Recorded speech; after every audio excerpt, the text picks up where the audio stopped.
We're heading north for our next location, which really is one of Wales's most closely guarded secrets. Rhydymwyn Valley Works near Mold was one of Britain's top secret sites in the Second World War. At one time, anyone who worked here had to sign the Official Secrets Act. I've come here to find out what all the secrecy is about.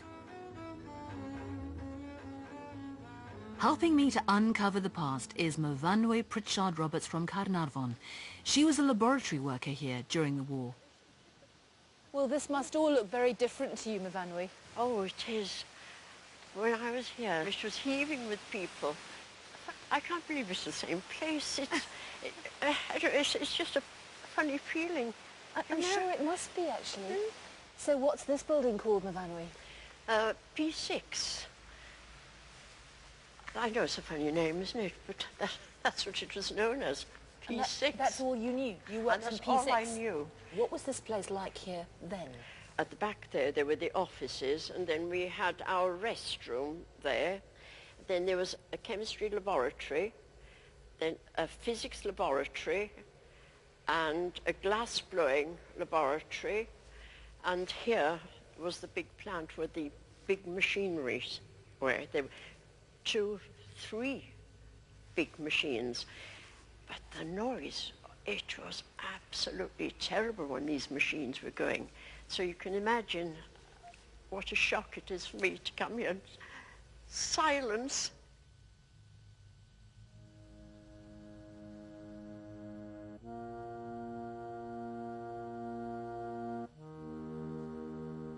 Rhydymwyn was one of around 2,000 workers who were employed at Rhydymwyn between 1939 and 1945, most of whom lived locally. During the Second World War, there was a concern that the Germans would use the much-feared and deadly mustard gas on Britain. So, as a preventative measure, we produced it too, and that was here at Rhydymwyn. Somewhere, deep in the hills of Britain, is stored the means of fulfilling Mr. Churchill's promise of May the 10th, 1942. Listen to those fateful words. We are ourselves firmly resolved not to use this odious weapon unless it is used first by the Germans. Knowing our Hun, however, we have not neglected to make preparations on a formidable scale. Somewhere in Britain, men and women pass through factory gates to work so that our Prime Minister's promise and threat should be fulfilled. These workers make mustard gas.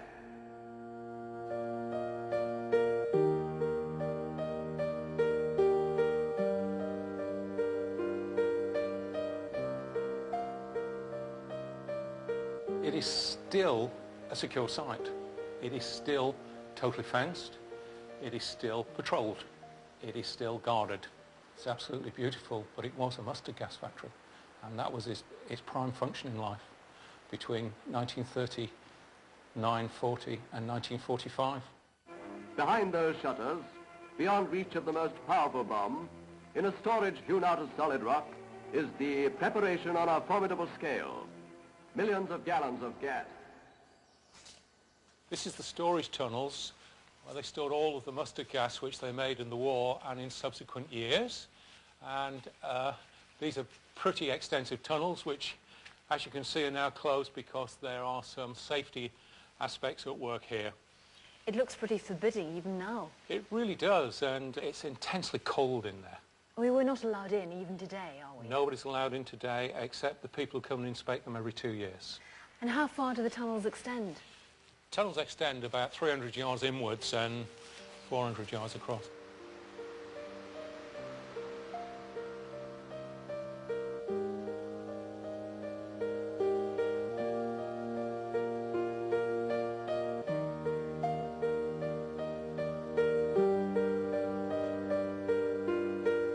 There's definitely an eerie atmosphere at Rhydymwyn. This part of the site was called the danger area. That's where they loaded the munitions, identified them, and put them on trains destined for airfields across the country. Covered with a tarpaulin as a protection against rain, the wagon is ready for its long journey.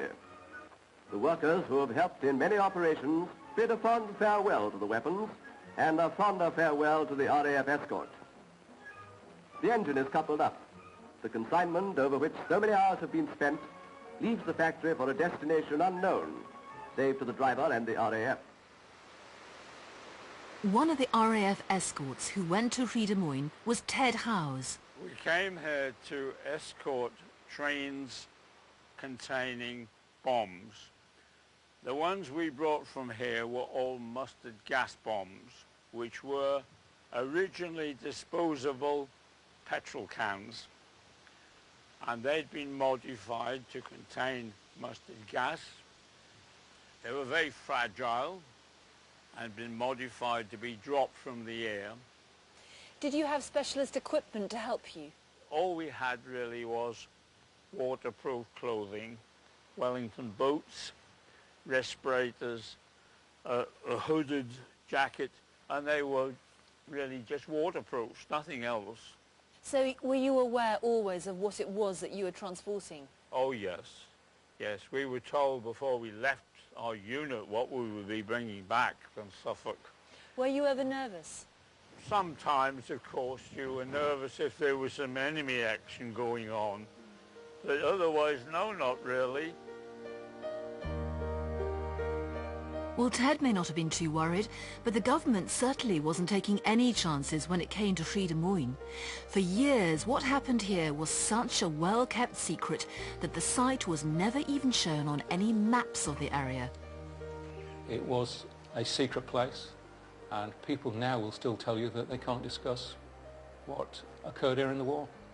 It conjures up almost a surreal picture, doesn't it, of all these workers working away here, happy to have a job, and yet it all sounds pretty deadly. It was a source of employment for a lot of people in the war years, and particularly ladies, who up to that time, of course, had not worked in factories. It was not socially acceptable. They believed that they were contributing to the war effort, and they believed that what they did was really important, and it was important. And I think they thought that not everybody could be a Spitfire pilot.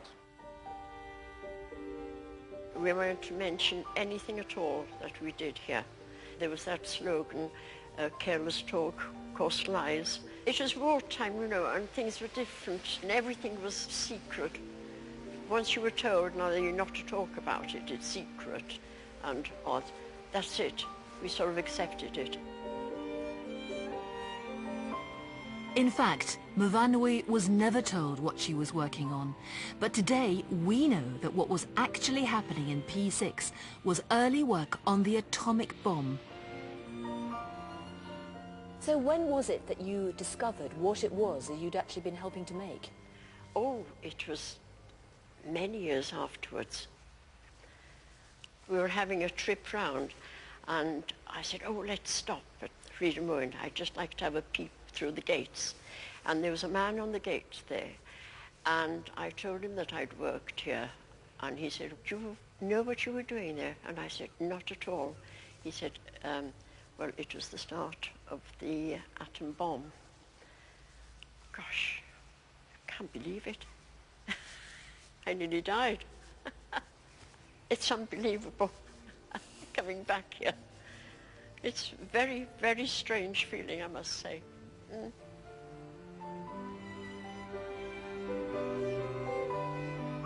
There's an unexpected twist in the story of Rhydymwyn. The secret site that once churned out deadly weapons is now officially a nature reserve, open to visitors and home to all sorts of wildlife. But there's still the overwhelming sense that this place is a keeper of secrets. If only these walls could talk. I think what I've learned here at Rhydymwyn is that it's very much part of Wales's secret history. It's odd to think that once upon a time these huge, cavernous buildings were full of workers and bustle and industry and purpose. Then the noise would have been from their chatter and from all the machinery. These days there's an ominous silence, and yet the walls still resonate with the echoes of the past.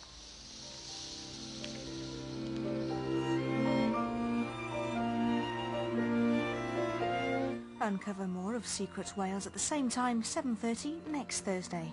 Next tonight, 3 couples face the test and one is about to lose their restaurant.